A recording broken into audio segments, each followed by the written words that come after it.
সবাইকে good morning. রানী সবাইকে বলে দাও গুড মর্নিং। আমরা ছাদে এসেছি আম রৌদ্র দিতে। এই যে আমটাকে কেটে ধুয়ে লবণ আর হলুদ মাখিয়ে রৌদ্রতে দিতে এসেছি। আজকের এই আমের টক ঝাল মিষ্টি আচার বানাবো। সারাদিন রৌদ্র পাবে, সন্ধে আচার বানাবো, দেখাবো, শেয়ার করবো সবার সঙ্গে।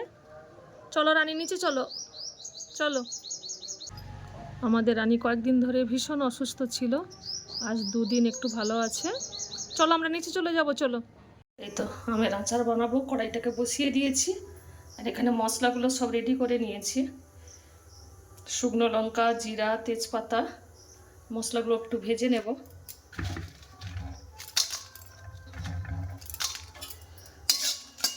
ভেজে নিয়েছি শুকনো লঙ্কা আর জিরা। কড়াইটা বসিয়ে দিয়েছি, গরম হয়ে গেছে। শুকনো লঙ্কা, 5 ফোড়ন, কয়েকটা তেজপাতা দিয়ে দিলাম।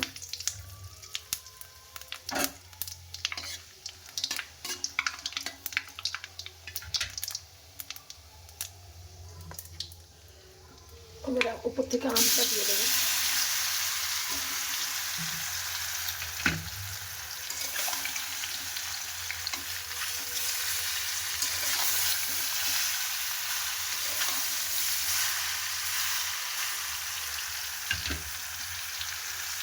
উপর থেকে চিনিটাও দিয়ে দিয়েছি। 2 কিলো আমে 1 কিলো চিনি দিয়েছি। এটা টক ঝাল মিষ্টি আচার হবে, একটু টক টক হবে, ওই জন্য বেশি মিষ্টি দিলাম না। চিনি দেওয়ার পর কতটা জল বেরিয়ে গেছে। গ্যাসটা কমিয়ে দিয়েছি, আস্তে আস্তে আস্তে আস্তে আচারটা হবে, নাহলে কড়াইতে লেগে যাবে নিচে। এরপরে মশলাটাকে আমি গুঁড়ো করে নিই, এটা আস্তে আস্তে হোক। এই তো মশলাটা গুঁড়ো করে নিয়েছি, এবার উপর থেকে দিয়ে দেবো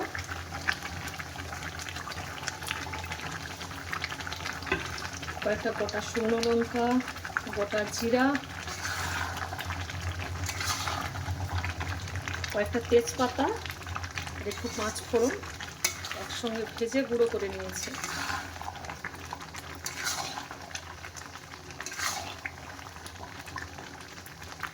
আমটা একদম সেদ্ধ হয়ে গেছে। এখন আর লবণ দেব না, প্রথমেই তো তখন কেটে ধোয়ার পরে লবণ আর হলুদ মাখিয়ে রোদ দিতে দিয়েছিলাম, তখনই পরিমাণ মতো লবণ দিয়ে দিয়েছি, আর এখন আর দিতে হবে না। আমটা খুব সুন্দর সেদ্ধ হয়েছে। আম যত টক হবে আচারটা তত সুন্দর হবে। আম টক কম হলে শক্ত হয়ে থাকে। কি সুন্দর বেশ একদম ঘেটে গেছে, আচারটা হয়ে এসেছে। আর একটু হবে, আচারটা হয়ে গেছে। এবারে গ্যাসটা অফ করে দেবো।